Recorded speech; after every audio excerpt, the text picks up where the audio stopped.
Iglesia Bautista Pacto de Gracia, Temuco. Este sermón se titula Resurrección que clama por justicia, el llamado al juicio y justicia de la resurrección de Cristo. Basado en Romanos, centrado en el versículo 24 y 25, pero desde el versículo 13. Vamos a leer. Porque no por la ley fue dada a Abraham o a su descendencia la promesa de que sería heredero del mundo, sino por la justicia de la fe. Porque si los que son de la ley son los herederos, vana resulta la fe y anulada la promesa. Pues la ley produce ira, pero donde no hay ley, tampoco hay transgresión.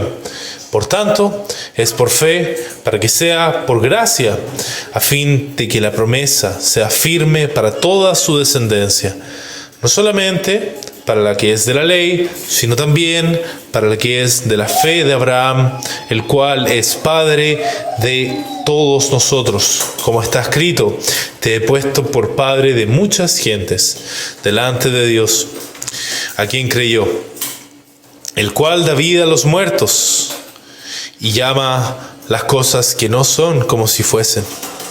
Él creyó en esperanza contra esperanza, para llegar a ser padre de muchas gentes conforme a lo que se le había dicho. Así será tu descendencia. Y no se debilitó en la fe al considerar su cuerpo, que estaba ya como muerto, siendo de casi 100 años, o la esterilidad de la matriz de Sara. Tampoco dudó por incredulidad de la promesa de Dios, sino que se fortaleció en fe, dando gloria a Dios, plenamente convencido de que era también poderoso para hacer todo lo que había prometido. Por lo cual, también su fe le fue contada por justicia. Y no solamente con respecto a él se escribió que le fue contada, sino también con respecto a nosotros, a quienes ha de ser contada, esto es, a los que creemos en él, que levantó de los muertos a Jesús, Señor nuestro, el cual fue entregado por nuestras transgresiones y resucitado para nuestra justificación. Que el Señor añada bendición a la lectura de esta porción de su palabra. El propósito del sermón del día de hoy es que le tomemos el peso a la resurrección de Cristo como una declaración poderosa de Dios, y que haciéndolo confíes en Él para que te arrepientas y te reconcilies con Dios. Y esto es relevante porque estamos en un conflicto con un Dios justo. Desde que nacemos empezamos en este conflicto. No me refiero a los que nos hemos reconciliado con Dios, sino desde nacimiento, todos nosotros. Precisamente porque no somos justos ante Él, es que estamos en este conflicto. Él nos creó para representarlo en justicia, para vivir conforme a la ley que puso en nuestras conciencias, que es una ley de amor, por cierto. Amor a Él primero y luego al prójimo. Por eso todos tenemos una familiaridad con Él, con su ley y también con su juicio. Por esa razón, no dudamos en condenar cuando, por ejemplo, nos insultan, nos calumnian, nos mienten o nos traicionan. Si no tuviéramos familiaridad con Dios, entonces, ¿por qué asumimos que si cambia el lugar, si cambia el momento y el gobierno, estas cosas siguen siendo malas? ¿Por qué asumiríamos que aquí y allá la ley aplica igual? Como si la jurisdicción de esta ley fuera para todo el universo y no para una sección y otra no. La razón es porque es universal. Y Dios nos reveló que su ley es universal y aplica para todos los momentos cuando se trata de la ley moral que puso en nosotros. Porque la justicia no viene de la sociedad, querido amigo. De otra manera tendríamos que decir que la esclavitud fue justa cuando fue legal. Y que sería justa de nuevo si volviera a ser legal. Pero ninguno de nosotros, espero que ninguno de nosotros diría eso. Pero tampoco viene la justicia de nosotros como individuos. De otra manera, tendríamos que decir que todo lo que no nos gusta es injusto. Y la esclavitud, la pedofilia o el genocidio se convierte en un asunto de gustos personales y no de justicia como algo que trasciende al ser humano. Pero la pregunta es, cuando hablamos de una ley moral, y la pregunta es, ¿qué sería una ley vigente sin un juicio?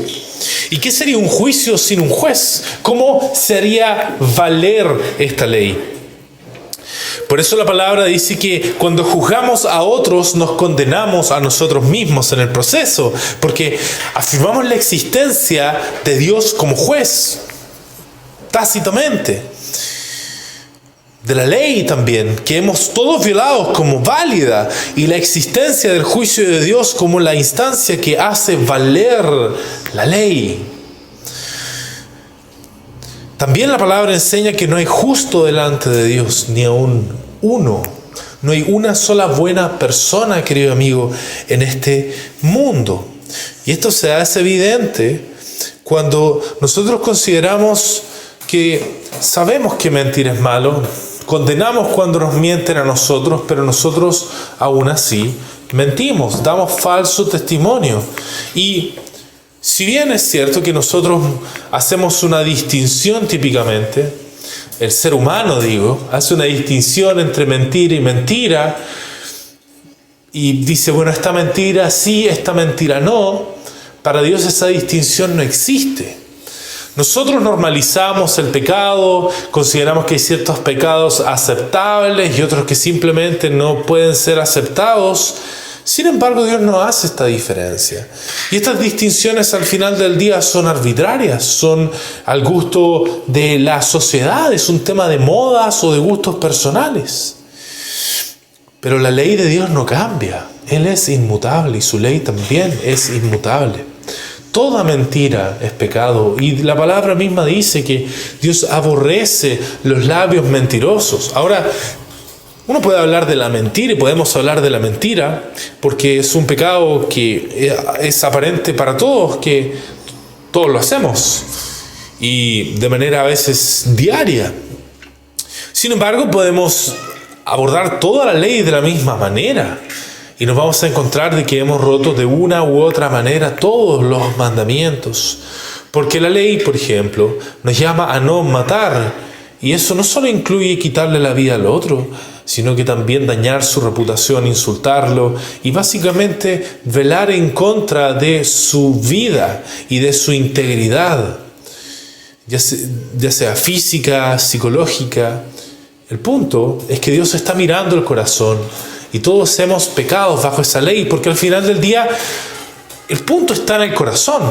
Y yo creo que es evidente que es así cuando consideramos el mal de la pedofilia.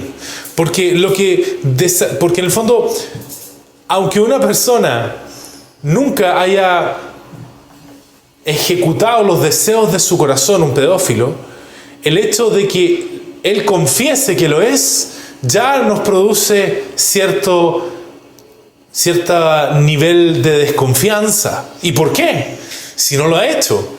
Y nosotros sabemos con ese tipo de cosas, lo mismo cuando se trata de un ladrón, un asesino y cosas de ese tipo, sabemos de cierta manera que lo que importa es lo que está en el corazón.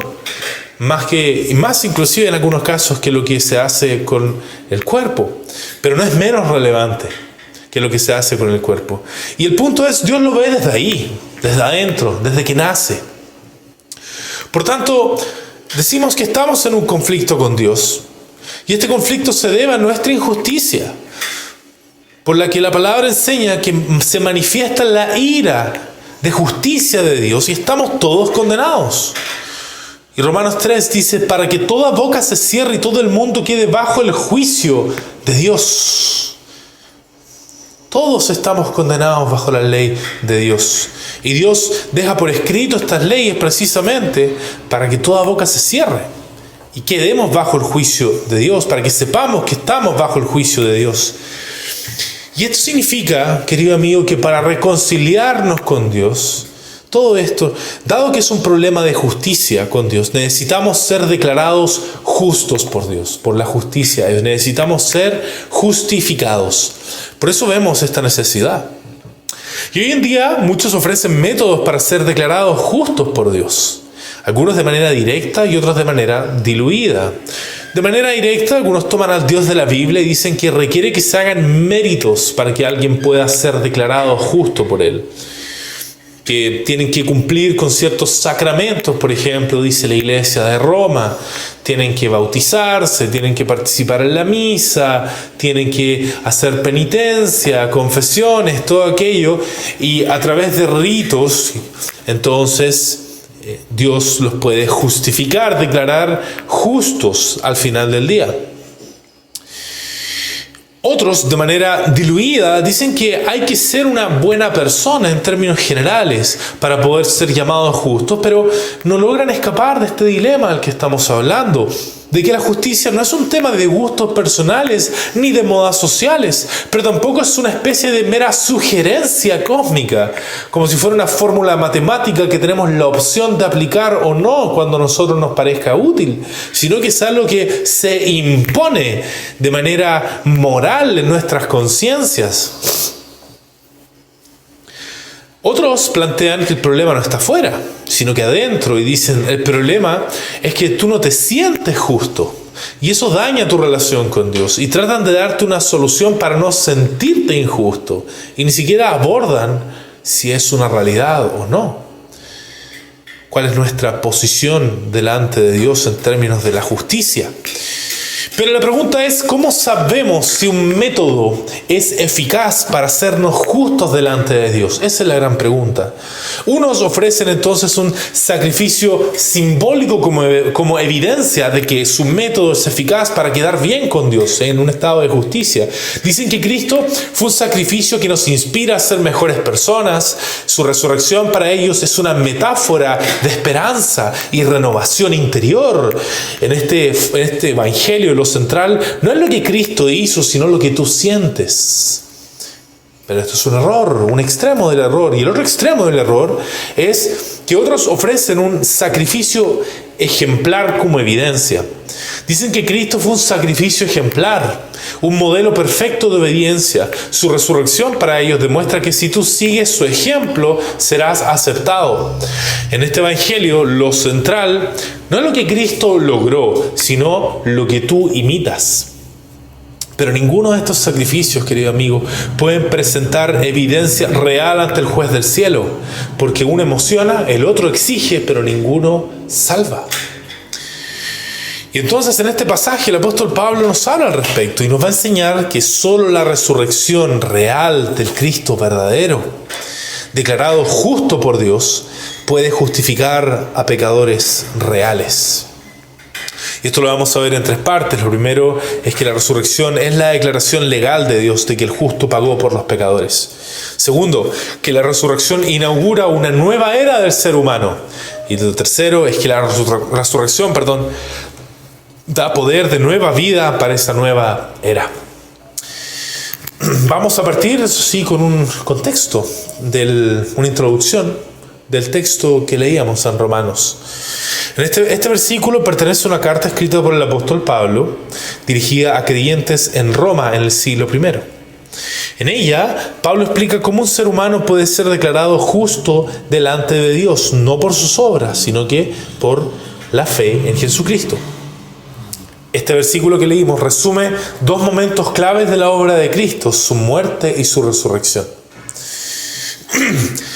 Y ahora vamos a hacer una observación de esto que leemos, respecto de que Él fue entregado por las transgresiones, resucitado para justicia. Es significativo que el apóstol haya hablado de la muerte de Cristo como un ser entregado por las transgresiones, porque deja su entrega, así como su resurrección, al servicio de una narrativa más grande. Una narrativa que sirve a la justificación, a que Dios declare justo a un pecador a pesar de sus pecados. A eso nos referimos con justificación. Por eso dice que fue resucitado para justificación. Esto nos va a llevar al primer punto. La resurrección es la declaración legal de Dios de que el justo pagó por los pecadores. Querido amigo, no basta con una resurrección que sea una linda metáfora de un hombre que fue socialmente bueno, ni tampoco sirve la noción de un mero ser ejemplar. Lo que necesitamos es una garantía de que el que declare a nosotros, eres justo, en base a esto, sea un verdadero representante de la justicia. Eso es lo que necesitamos. Saber que alguien es un verdadero representante de la justicia que nos puede decir, eres justo. Y la cualidad más importante que debe tener un representante de la justicia, espero que sin sorpresa, es que sea él mismo justo. Por esa razón, en los sistemas de justicia humanos, por ejemplo, se exige integridad y honorabilidad en quienes participan del proceso de justicia. Se espera, por ejemplo, que un juez no tenga antecedentes ni intereses personales que contaminen su veredicto. Se requiere que un perito sea objetivo, calificado y ajeno a favoritismos. Se demanda que un testigo no mienta ni oculte, porque toda la causa podría venirse abajo. Y cuando se descubre que alguno de ellos ha actuado con parcialidad o corrupción, todo el proceso queda en duda. Entonces, no puede existir esto en un representante de la justicia que nos pueda declarar justos. Si esto es lo que se requiere de los sistemas humanos, ¿cuánto más en el sistema de justicia de Dios? Que, por cierto, es la base de todo sistema humano, y lo es en un sentido consciente o inconsciente. Y la pregunta es, ¿cuál es la prueba de que alguien es justo delante de Dios? Está en esta posición de justicia delante de Dios. Bueno, partamos con lo inverso. ¿Cuál es la prueba de que alguien es culpable delante de Dios? Bueno, la muerte es la prueba, querido amigo. El hecho de que no podamos vencer la muerte es evidencia de que no somos justos de nacimiento. Dios podría perfectamente y sin mayor esfuerzo de su parte librarnos de todo el sufrimiento que nosotros tenemos. Pero este sufrimiento, incluyendo la muerte, es lo que merecemos porque somos culpables ante su justicia. Pero ¿qué hay de Cristo? ¿Qué hay de Cristo? ¿Pudo vencer la muerte? ¿Pudo la muerte retener a Cristo? No pudo detenerlo. Y ese hecho demuestra que Él es justo y que su muerte temporal no tenía el mismo propósito que tiene para con nosotros. Su muerte no fue un castigo por la culpa suya, sino que Él fue un sustituto por pecadores, como leíamos en el pasaje. Él básicamente fue y sufrió un castigo por los pecados de otros, no los suyos propios, porque Él no tuvo pecado. Y su resurrección es la evidencia de que el castigo fue completamente satisfecho. Por eso, al resucitar, Cristo no solo vive, sino que Él es vindicado. Él es declarado públicamente como justo ante los ojos de todo el universo. Y como Él fue declarado justo, puede entonces declarar justos a otros. Queda calificado como representante de la justicia de Dios. Muchos dicen que la resurrección fue solo un símbolo de esperanza, como si Dios estuviera simplemente dando ánimo a los hombres con una metáfora de renovación. Pero, ¿qué juez da una ilustración cuando se espera un veredicto? Otros ven la resurrección como una exaltación de un hombre ejemplar que ahora nos inspira, pero ¿qué tribunal declara justa una nación por tener un héroe? No, querido amigo, Dios no dio un gesto emotivo, ni tampoco fue un modelo moral meramente, dio un juicio real. El resultado fue este. Cristo es justo, su sacrificio fue aceptado y tú puedes ser justificado ahora en Él. Así como la permanencia en la muerte entonces es evidencia de condena, la resurrección de Cristo es evidencia de su inocencia perfecta y de la aceptación plena, completa de lo que Él hizo en la cruz, de ese sacrificio que hizo. No hay otra prueba válida en el tribunal de Dios. Si buscas otra evidencia de justicia fuera de Cristo resucitado, lo que estás diciendo es que su resurrección no basta. Pero Dios ya dio su veredicto. Él vive, el Señor Jesús, porque Él es justo. Así que, querido amigo, muchos tratan de promover medios alternativos para ser justificados, pero solo Cristo resucitó para nunca más morir y ningún otro ha resucitado para nunca más morir. Solo Cristo vive ahora. Solo Él ha sido designado por Dios para juzgarte. Solo Él te puede declarar justo. Y por eso la palabra dice, por cuanto ha establecido un día en el cual juzgará al mundo con justicia por aquel varón a quien designó, dando fe a todos con haberle levantado de los muertos. ¿Se dan cuenta? Dios levanta de los muertos a Cristo Jesús. Y con eso Él da fe de que Él es el designado para juzgar al mundo con justicia.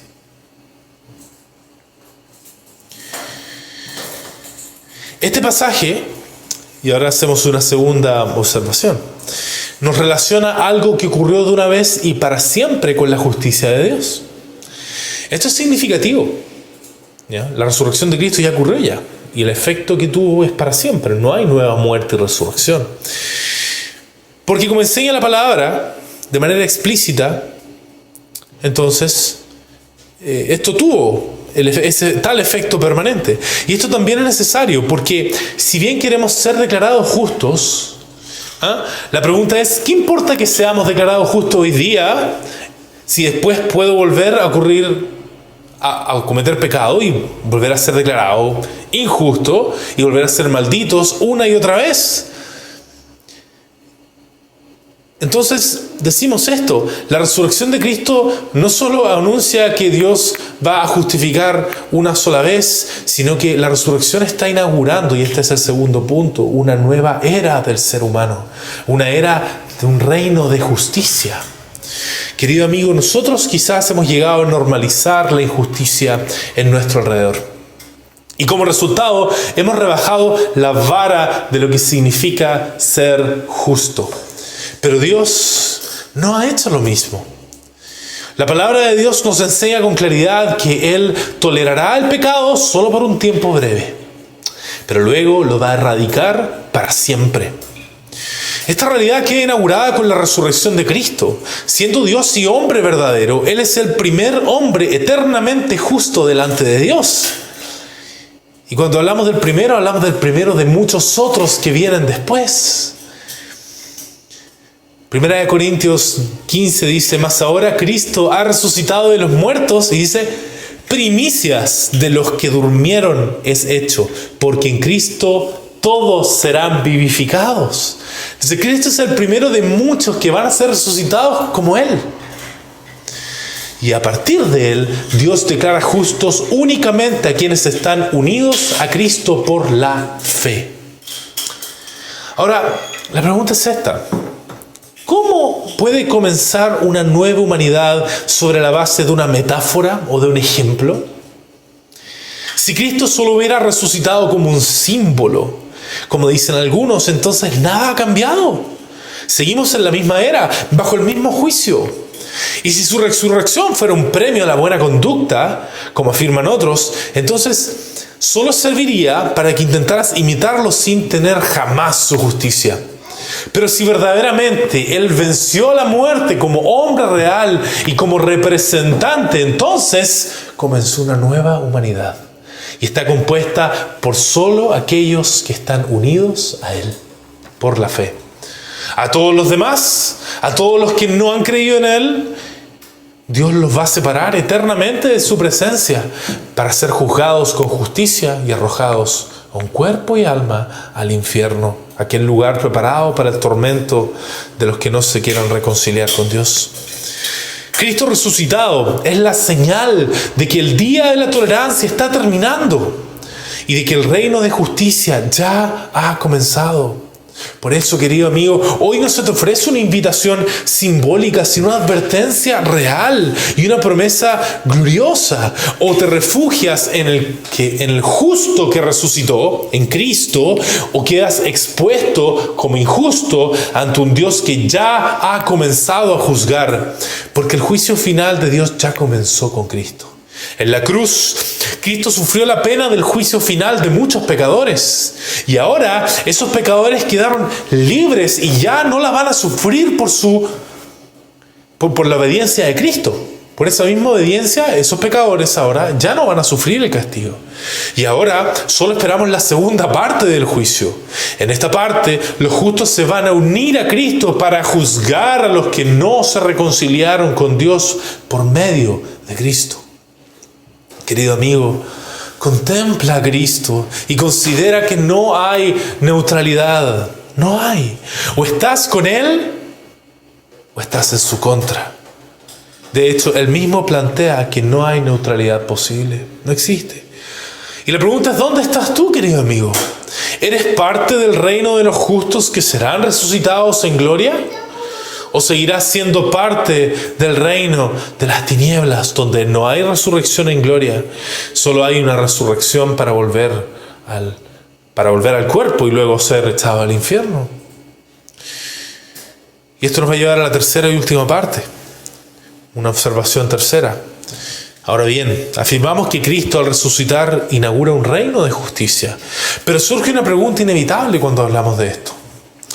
¿Cómo garantiza Dios que este reino será eterno y no va a ser una esperanza frágil más, en donde en cualquier momento alguien peca y va a caer? ¿Cómo sabemos que esta justificación no es solo una declaración de papel, sino el inicio de una justicia real, concreta, transformadora? Esto nos lleva al último punto. La resurrección da poder de nueva vida para esta nueva era.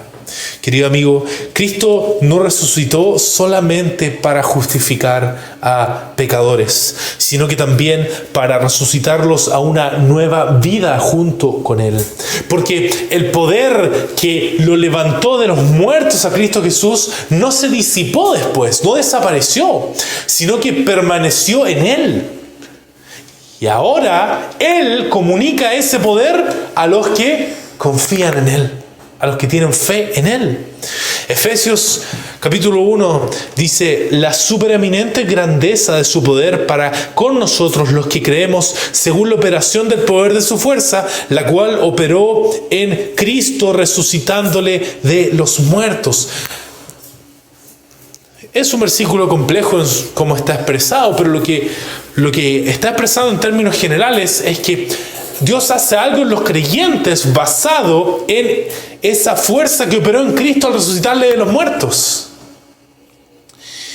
Aquí también se revela el error de estos falsos evangelios que estábamos mencionando. El mensaje simbólico te dice: reinterpreta tu vida desde el dolor, cambia de actitud, pero no puede darte nuevo poder. El mensaje de Cristo como un ejemplo dice: haz lo que Cristo hizo, pero no puede darte un nuevo corazón.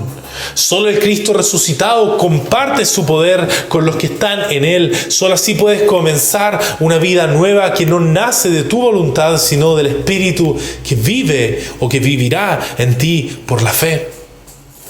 Por eso Cristo no solamente declara justo, sino que da poder para comenzar a vivir como justo.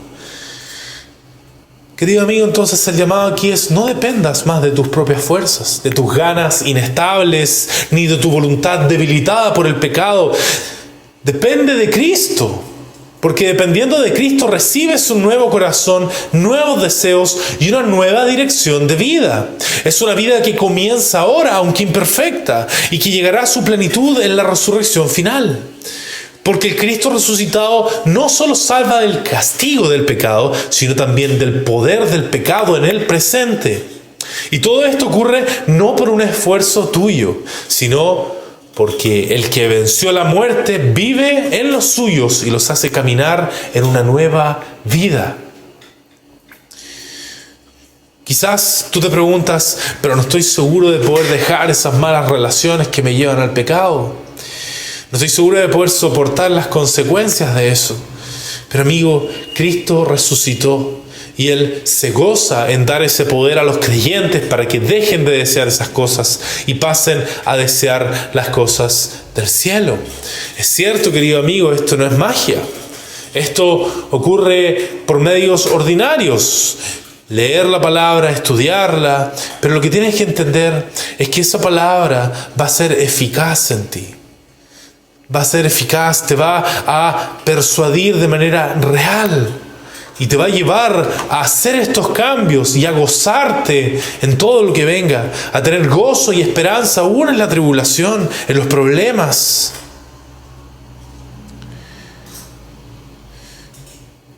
Pero esa nueva vida solo viene cuando te unes a Cristo por la fe. Y el llamado del Evangelio,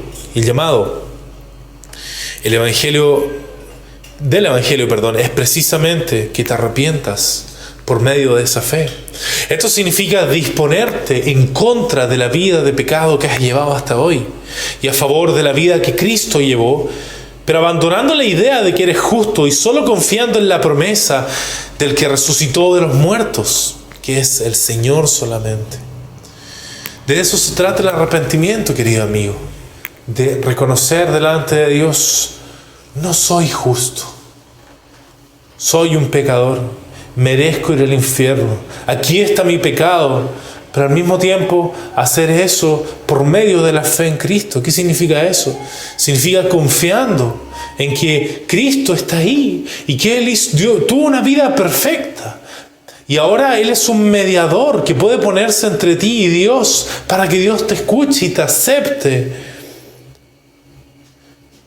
Y así es, de ese arrepentimiento nace una oración que dice: oh Dios, perdóname, he hecho lo malo delante de ti y yo no merezco nada de lo bueno que yo he tenido en mi vida, sino que solo lo malo y mucho más, porque merezco ir al infierno por esto y esto y esta vida que he llevado y estos pecados que he cometido y este patrón y esta práctica que yo tengo, esta búsqueda de los placeres, de la riqueza y de la fama y a lo que esto me ha llevado.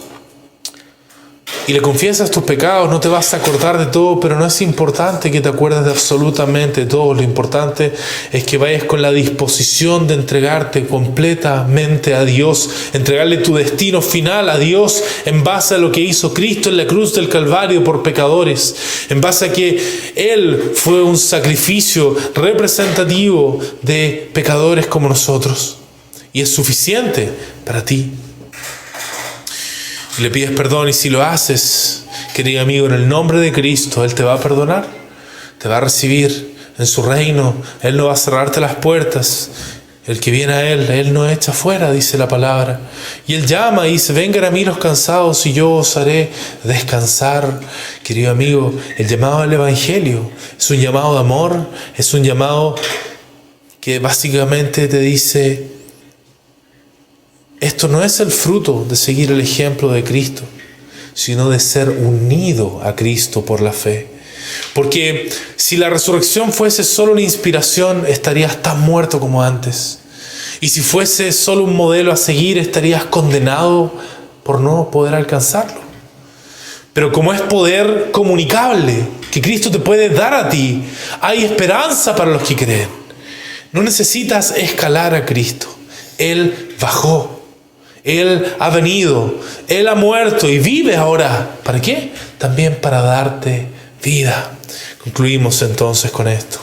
Primero, la resurrección de Cristo es el veredicto del cielo. Dios no dejó su justicia sin respuesta.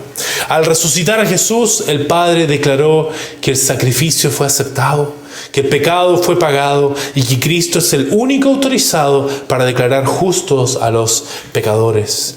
Él fue entregado por nuestras transgresiones y resucitado para nuestra justificación, dice la palabra.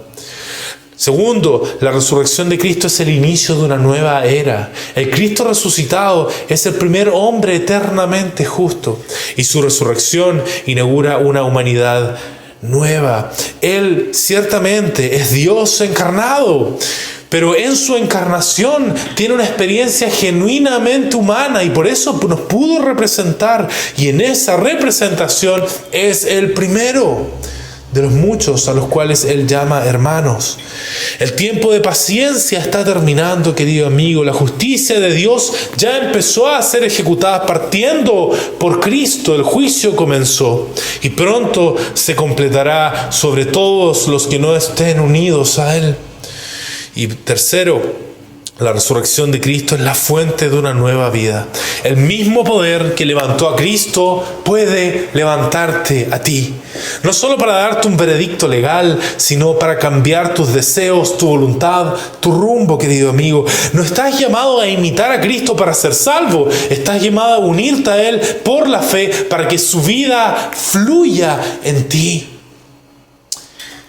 Cristo no te resucitó para darte una metáfora. Cristo no resucitó para darte un modelo moral. Cristo resucitó para darte justicia, historia y poder. El cielo no necesita símbolos, necesita pruebas. El infierno no tiembla ante ejemplos, tiembla ante realidades. Y tú no necesitas emociones ni méritos, necesitas un Salvador vivo. Querido amigo, el Cristo resucitado no te pide esfuerzo, te ofrece vida.